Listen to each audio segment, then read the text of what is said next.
Morning दोस्तों, welcome back to mind matters education channel. आज हमारे टॉपिक है देश में 30 साल से ऊपर वाले 89 करोड़ लोगों को शुगर, बीपी, कैंसर की जांच होगी। 31 मार्च 2025 तक ये अभियान चलाया जाएगा। गैर संक्रामक रोग, नॉन कम्युनिकेबल डिजीज के लिए ये अभियान भारत सरकार की तरफ से चलाया जाएगा। करीब 64% मतलब हिसाब से अगर हम कैलकुलेट करेंगे 64% मतलब 89 करोड़ लोगों के लिए ये सर्वे होगा देश में। इतना बड़ा अभियान भारत सरकार की तरफ से होगा, स्वास्थ्य विभाग की तरफ से होगा। नॉन कम्युनिकेबल डिजीज के कारण 2012 से 2030 तक 305 लाख करोड़ लस देश को होगा। ये जो दैनिक भास्कर की कवरेज है, इसी में लिखा हुआ है, ये मैं मनगढ़ंत नहीं बनाया। और इसी से मैं मेरे युवा वर्गों के लिए, फॉर माई यंग जनरेशंस, मन में आया कि हम क्यों ना इनको इस चीजों की जो रूट कॉज है, ये तो आज आप जो प्रस्फुटित फूल देख रहे हैं, ये इसकी रूट कॉज क्या है उसको हम जाने। ये फूले, ये फले, इसको जानने के लिए, इसको स्वस्थ रखने के लिए क्या रूट कॉज है, इसकी रूट में क्या तैयारी करना चाहिए, यही तो जानना चाहिए। आपने आज हर एक इंजेक्शन को हर एक पत्तियों को इंजेक्शन दे के क्या हर एक पत्तों को जीवित रख सकते हैं? मेरा प्रश्न यही है आप लोगों को कि क्या हर एक पत्ते में मैं क्लोरोफिल डाल के इंजेक्ट करके हर एक पत्ते को स्वस्थ रख के क्या ये पेड़ को सुरक्षित रख सकता हूं? ऑब्वियसली नो, ये किसी भी हालत में नहीं होगा। जब तक हम अपना रूट को सुदृढ़ नहीं करेंगे, जब तक हमारा दिनचर्या को स्वस्थ नहीं रखेंगे, दिनचर्या को सनातनी के हिसाब से, ऋषि मुनियों के हिसाब से जब हम नहीं चलाएंगे, तो हमारे जो शरीर है, ये शरीर रूपी, ब्रह्म रूपी जो काया है, इसको निरोग रखना, इसको स्वस्थ रखना, इसको प्रोडक्टिव रखना नामुमकिन है। फॉलो करिए, लाइक करिए, सब्सक्राइब करिए। मेरे चैनल में माइंड मैटर्स एजुकेशन में मैं क्या बोलने का कोशिश कर रहा हूँ आपको, मैं ना किसी को क्रिटिसाइज कर रहा हूँ, ना किसी आपकी जो देश की जो स्वास्थ्य विभाग की जो अभियान चलेगा उसके लिए मेरे को कोई नेगेटिव रिमार्क ये नहीं है, या किसी के लिए पॉजिटिव रिमार्क नहीं है कि ये बहुत बड़ा काम है या बहुत बुरा काम है। मेरा प्रश्न ये है आज की युवा वर्गों को कि हमने इस चीजों के लिए सरकार को क्यों मजबूरन अट्रैक्ट करवा रहे हैं, क्यों इनको ये काम करवाने का पड़ रहा है। 30 साल से ऊपर की युवाओं के लिए, क्या 30 साल से 60 साल तक जिस देश में हम स्वस्थ रहना चाहिए, जिस देश में हम प्रोडक्टिव रहना चाहिए, जिसकी जीडीपी हमारे सहारे ग्रो करना चाहिए, उन्हीं के लिए ये अगर स्क्रीनिंग कर करके सरकार ने थक जाए तो हमारा भविष्य क्या होगा, हम कहां तक जा पाएंगे। आज ये देखिए जो डाटा है उससे बोल रहा हूं कि 45% लोग आज हृदय रोग से, स्ट्रोक से, उच्च रक्तचाप से प्रताड़ित हो रहे हैं।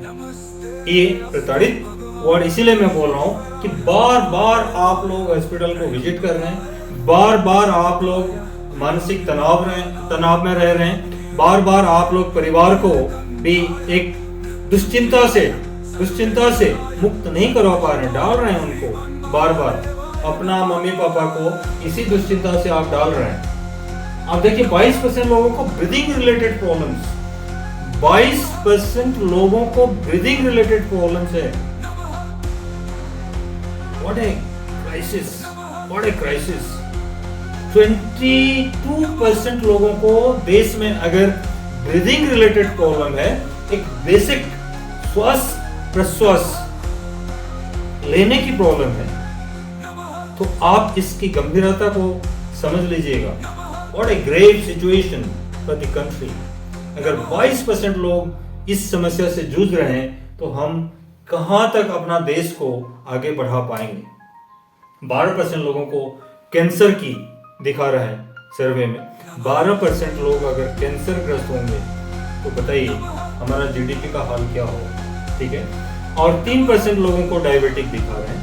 बट मैं इस 3% के लिए क्रिटिसिज्म नहीं कर रहा हूं, बट आज के दिन ये जो रिसर्च हुआ है 3% डायबिटिक का, थोड़ा सा आप, जैसे मैं हमेशा बोलता हूँ माइंड मैटर्स एजुकेशन में, रिसर्च करिएगा, पेन पेपर लेके पॉइंट वाइज लिखिएगा, तो आप उसको भी रिसर्च कर लीजिए हो जाए 3% है या ज़्यादा है। क्योंकि मेरे पर्सनल सोच के हिसाब से आज की युवा वर्गों में 3% से ज़्यादा लोगों को डायबिटिक दिखाई देने लगा है।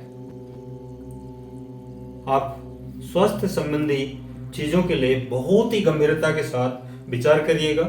ये जैसे मैं पेड़ को आज ये पौधे को सामने रख के आपको इसीलिए समझाने की कोशिश कर रहा हूं कि हम यही फूल को तब तक ताजा रखेंगे या ताजा पाएंगे जब हम अपना रूट को सुदृढ़ बनाएंगे, जब हम अपना लाइफस्टाइल को सुदृढ़ बनाएंगे, जब हम सनातनी होंगे, जब हम ब्रह्म मुहूर्त से योग,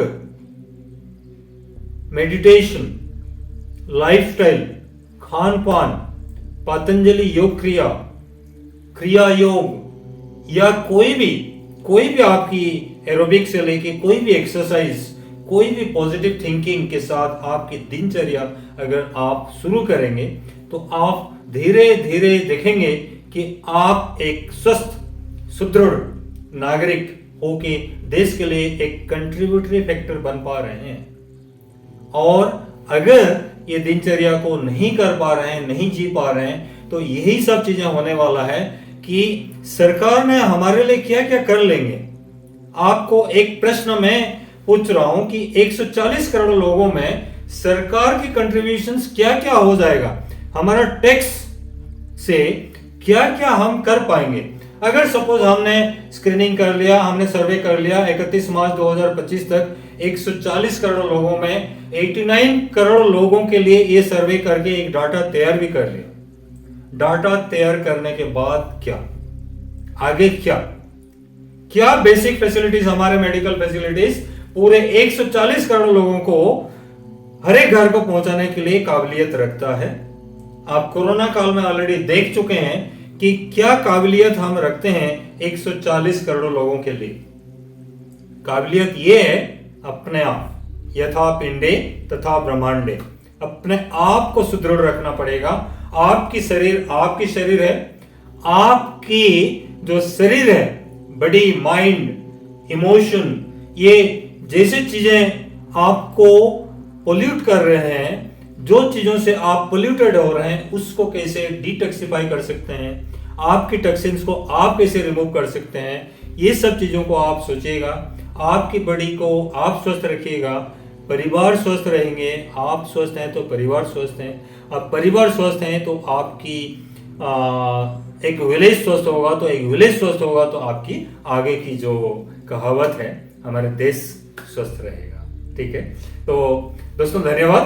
मेरे को ये सब पढ़ के मेरे को थोड़ा सा अजीब सा उटपटांग एक सोच आता है कि हम कहाँ जा रहे हैं, हम क्या करना चाह रहे हैं और कैसे जीना चाह रहे हैं, देश को कैसे आगे बढ़ाना चाह रहे हैं, सोचिएगा। नमस्कार। आप माइंड मैटर्स एजुकेशन को सब्सक्राइब करिए, लाइक करिए, शेयर करिए और जरूर इंटरेक्ट करिएगा। आपकी कमेंट्स मेरे लिए बहुमूल्य कमेंट्स होता है। एक कमेंट भी मैं आपकी पाता हूं तो उसका उत्तर जरूर देता हूं। धन्यवाद, आशीर्वाद।